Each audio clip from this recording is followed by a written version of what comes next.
Hello,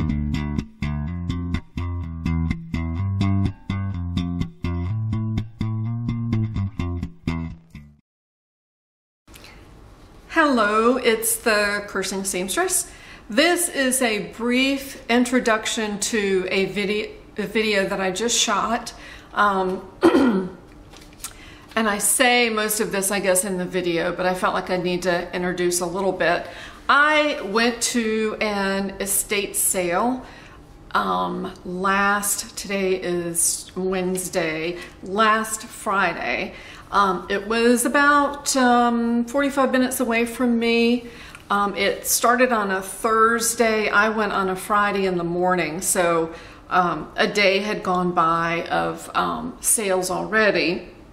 But it was interesting. I ended up buying two sewing machines, two Singer sewing machines, which I did not need, and I bought a plate with a stand that the person had on her mantle, or actually it was on her hearth, and I spent just a little bit over $100.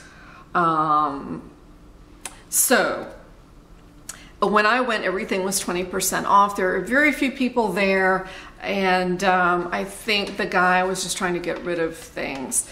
But anyway, the video that I just shot just shows you the sewing machine that I bought, and I explained how to thread it and that kind of thing.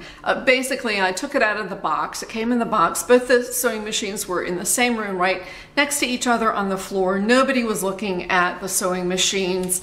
It seems like so few people are interested in sewing, and it's really a shame. It's such a great hobby. But I guess it's just, it's really, clothes are not expensive. It's easy to buy clothing. It doesn't cost that much, and so I can understand that. But anyway, this machine that I'm talking about is the Singer 4830C. I looked for it on the internet. I found it on the Singer site, but there's no price because they don't make it anymore. I found on a website called Industrial Sewing Machine Man. He has the machine for $199.95. That seems really expensive to me.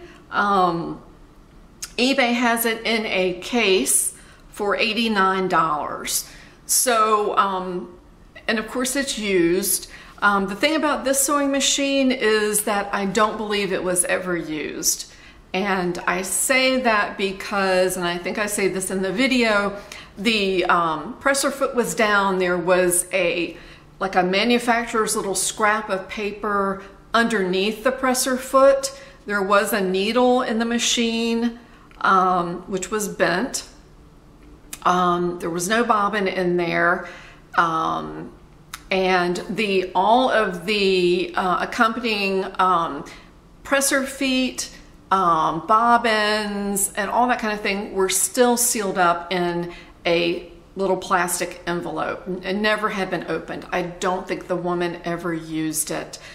There was a little bit of dust on the machine because it was in the box, but not in any sort of a case.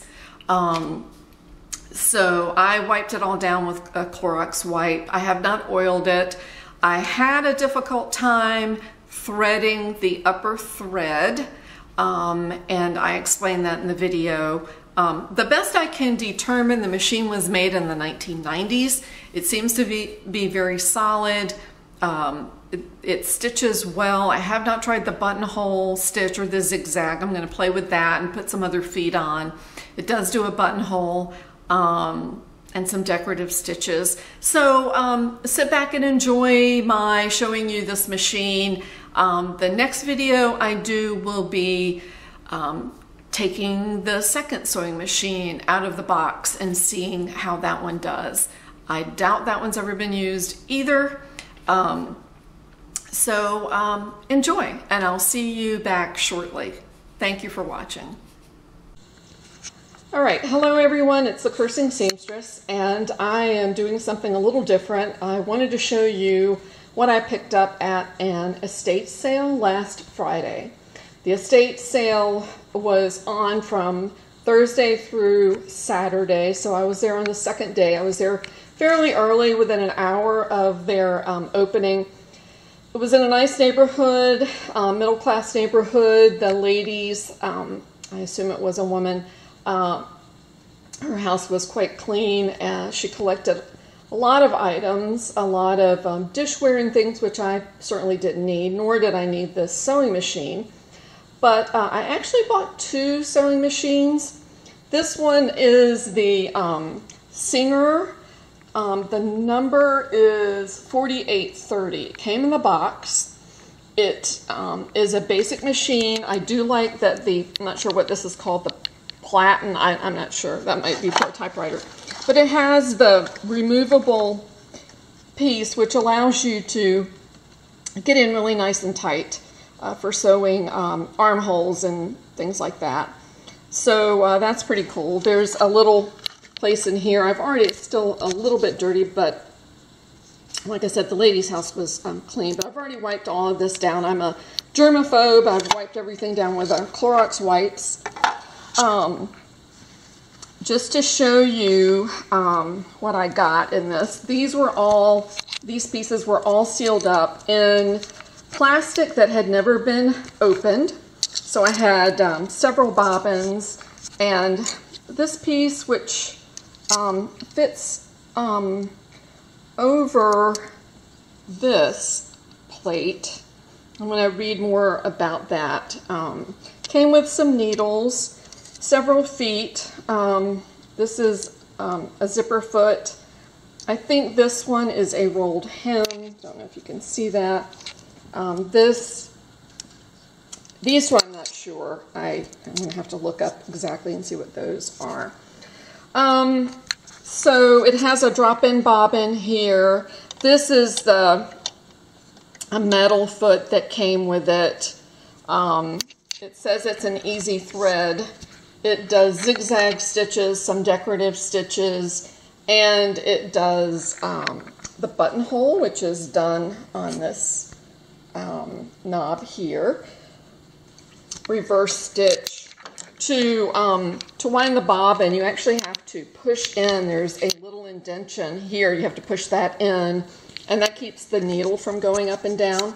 The thread is horizontal, which I don't like. I like this to be able to be upright, at least at some point, when threading, and then to be able to lay it flat, like on my faff. Has a handle. This machine really looked to be in a very good condition. So I really was not too hesitant in buying it. I forgot to say that it also came with the booklet.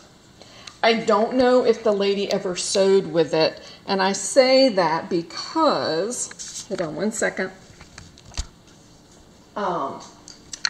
because it came with this piece on it, and the needle was, or the presser foot was down on that, which is how either a new machine comes or a machine that has just been repaired comes, just from previous experience. And there was also a needle in it. The needle in it was a little bit bent, so I did trade it out. I'm going to show you the box for a minute. I've been cutting stuff out, so bear with me. I've got stuff all over my floor. This is the box, and it has 32 stitch functions, electronic speed control. Let's see if there's anything else on this box. Built-in sewing light, which is not the greatest, but that's okay. And it tells you, oh, it does sew buttonholes, which I have never done before. It says something about embroidering on garments. I'm not quite sure what that's about. And it looks like she bought it directly from, it says Singer Sewing Company, Service Merchandise Company Showroom. Portsmouth Boulevard, Chesapeake, Virginia. So she bought it locally. So how about that? I don't think it was ever used. I could be wrong. But I just wanted to show you, I'm sorry if I'm making you dizzy, where I got stuck because I wanted to test this out. And so I followed the manual and threading both the upper thread and the bobbin. But the bobbin, every time I would stitch, would look like this. Upper thread was fine, but the bottom was just a rat's nest. I couldn't figure it out. I thought that it had to be a bobbin issue. So I kept rereading, rethreading the bobbin. I knew everything was right with that. And what it was an issue right here. When you bring your thread first through this area, and then you bring it not onto this button at all. You bypass the button, and then you bring it through. There is a little notch here that you have to thread through. Then you bring it down through here, and then you bring it back up. You've got little arrows there. But when you bring it up here to be able to loop your thread through this, you have to make sure, and I won't be able to get in there very well, but there is a little metal loop, and there is a hook above it. And I knew something was wrong when I threaded it the first time because I've had singers before, but you actually have to hold on to the thread up here and use two hands to do it. And you have to pull very tightly upward in order to have your thread hook onto this metal piece here, to hook around that metal piece.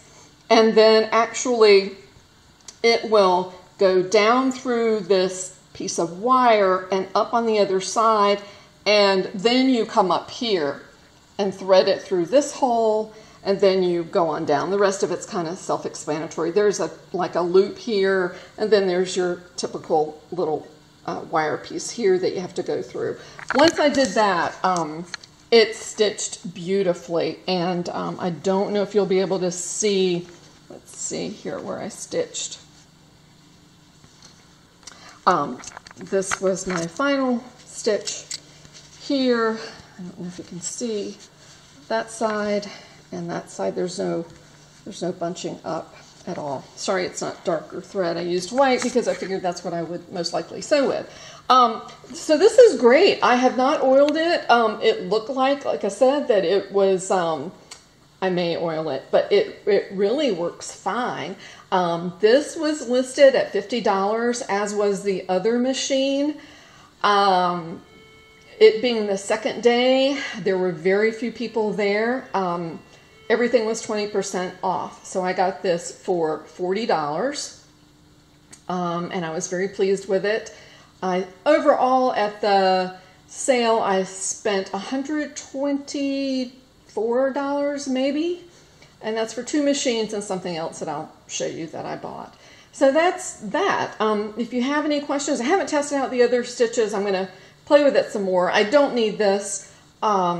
I will probably turn it around and sell it, maybe for $60.